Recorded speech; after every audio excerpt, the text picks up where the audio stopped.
আজকে আমরা খোকা 420 মুভি সম্পর্কে জানব। 2013 সালের এই রোমান্টিক অ্যাকশন কমেডি মুভিটিতে দেব, শুভশ্রী এবং নুসরাত জাহান অভিনয় করেছেন।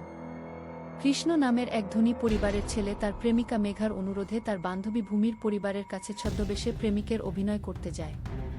এরপর দুই পরিবারের পুরনো শত্রুতা এবং ত্রিমুখী প্রেমের এক হাস্যকর অথচ রোমাঞ্চকর পরিস্থিতির সৃষ্টি হয়। দেবের কমেডি টাইমিং এবং জমজমাট গান এই মুভিটির বিশেষ আকর্ষণ।